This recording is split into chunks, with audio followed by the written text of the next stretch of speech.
All right, welcome everyone. Today we're diving deep into this concept of the word. Ooh, interesting. Yeah, but it's really all about how the word is, well, so much more than just words. Right. It's about how we communicate, creation, and how this idea pops up across different cultures, Okay. even beyond just like religious contexts.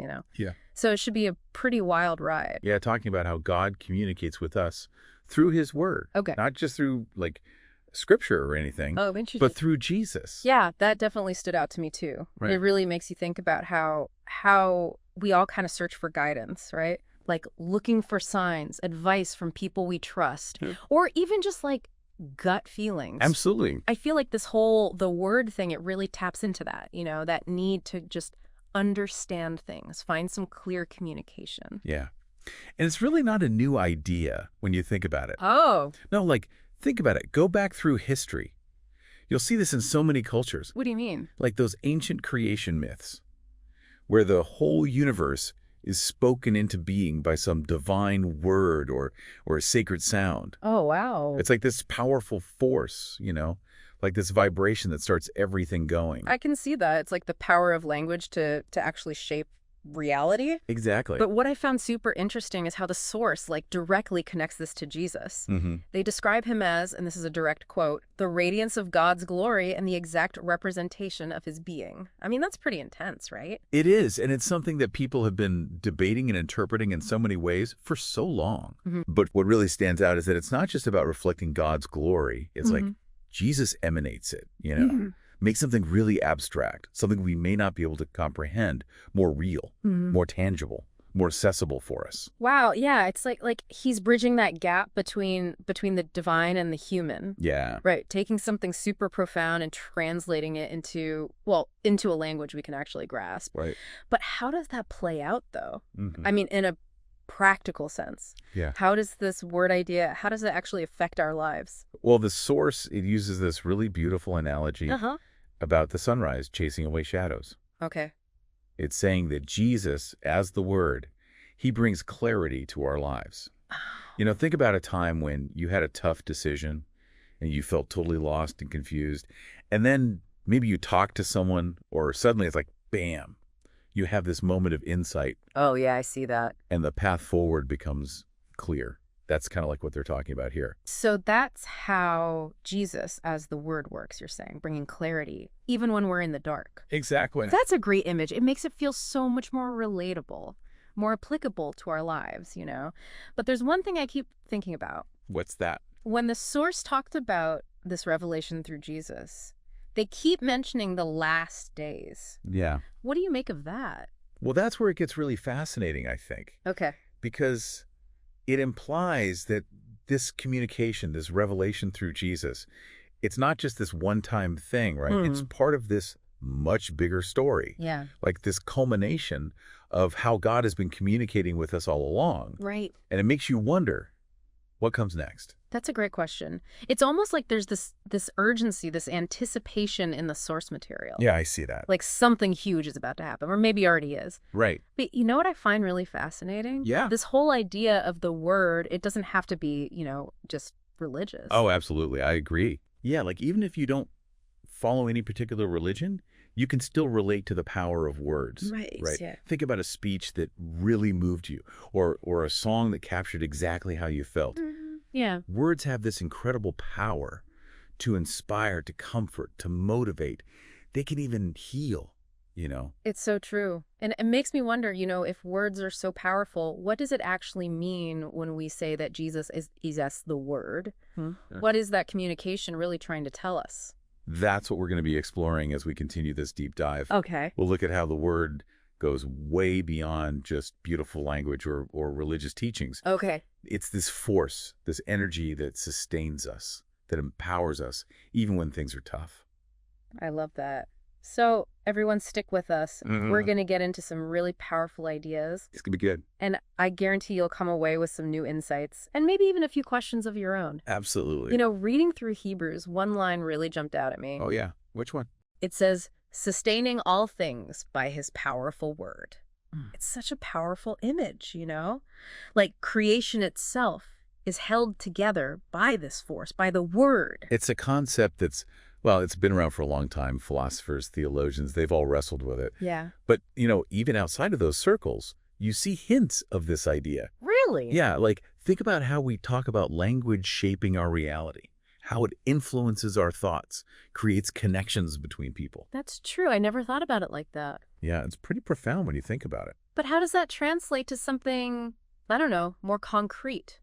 Something we can actually grasp in our everyday lives? What does it mean to be sustained by the powerful word? That's the million-dollar question, isn't it? Right. One way to think about it is, well, maybe less as this literal force and more like a guiding principle or a source of inner strength. Okay, I think I see where you're going with this. The source uses this analogy of a conductor leading an orchestra. So you have all these musicians playing their individual parts, Right. but it's the conductor who brings it all together, creates this harmonious symphony. I like that. So following that analogy, Christ would be the conductor, Yeah. bringing order and purpose to the universe. Exactly. But it goes deeper than that. It's not just about this grand cosmic order. It's about how that order, that purpose, impacts our individual lives. Oh, I see. So how does it impact our lives? Think about times when you felt lost, overwhelmed. Oh, I know that feeling. Right. Maybe you're facing a tough decision or going through a period of uncertainty. In those moments, it can be helpful to remember that we're not alone. Oh, that's good. There's this bigger picture, this sense of order, of purpose, even when we can't see it clearly ourselves. That's a comforting thought. It's like having this underlying support system, knowing that even when things feel chaotic, there's something bigger holding it all together. Exactly. And that support, it's not passive. It's not just about being held up, Right. It's about being empowered to move forward, to grow, to find meaning, even in the midst of those difficult times. Remember, the source talks about the disciples leaving their nets to follow Jesus. Oh, yeah. It's a call to action. Yeah. Step outside our comfort zones. It's a powerful image. To embrace something new, something that might even be a little scary. It makes you think, what are we being called to leave behind? Right. What are those things that are holding us back from really living, Yeah, from living fully, authentically. It's different for everyone, of course, but it could be fear or self-doubt or clinging to old patterns that just don't serve us anymore. Oh, yeah, I see that. What the source seems to be saying is that by letting go of these things, we open ourselves up To what? to being guided by the word, Okay. by that inner voice that leads us toward growth and transformation. And it doesn't have to be this big dramatic thing, right? No, not at all. The source also talks about small acts of kindness and service as ways to reflect this divine communication in our lives. It's about those everyday choices we make. Right. Those moments where we can choose to act with love and compassion, even when it's hard. It's like casting those nets of love out into the world, as the source says. That's a great way to put it. It really is. It's so powerful and yet so simple. It makes this whole concept of the word feel, I don't know, less abstract. Yeah. More like something we can actively participate in, something we can embody in our own lives. I agree. It's pretty amazing, right? How these little acts of kindness, they can really make a difference. They really can. It's like a ripple effect. Yeah, exactly. And it makes me think back to that idea we were talking about earlier, Jesus being like the ultimate message from God. If that's true, like, what's the message? Right. What's it trying to tell us about ourselves, about the world, about where we fit into it all? That's a really big question. And I don't think there's, just one easy answer. But to me, looking at these sources, it seems like love is at the heart of it all. Love, huh? Yeah, like recognizing our inherent worth, Okay. that we're created in God's image, capable of incredible things. Right. Love, compassion, connection. So it's not about like rules or doctrines. Not really. It's more about tapping into that deeper well of love and letting it guide our actions. That seems to be the message, yeah. Yeah. It's about seeing that same spark of divinity Okay. in everyone, no matter who they are, what they believe. Right. It's about treating each other with dignity and respect. That's pretty powerful stuff. It is. Makes you think about how often we get caught up in all the noise, all the distractions that pull us in different directions. Oh. But this idea of the word, this ultimate communication of love. It's like a light cutting through all that darkness. It is. It reminds us that we're all connected, part of something much bigger than ourselves. Right. And even in small ways, even small ways, we can make a difference. I love that. As we wrap up this deep dive, I don't know, I'm feeling hopeful.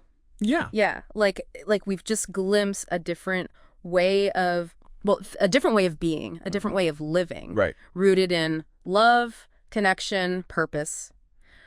But I've also got, a few questions still bouncing around in my head. Okay, like what? If Jesus really is the Word, does that mean that communication, that ultimate communication, is still happening?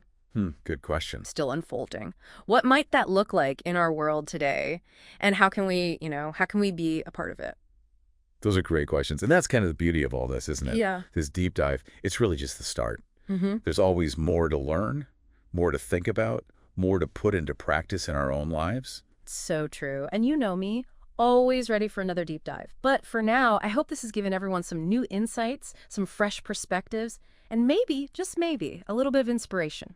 Until next time, keep diving deep. Yeah. Keep those conversations going, and keep searching for the meaning of the word in your own life.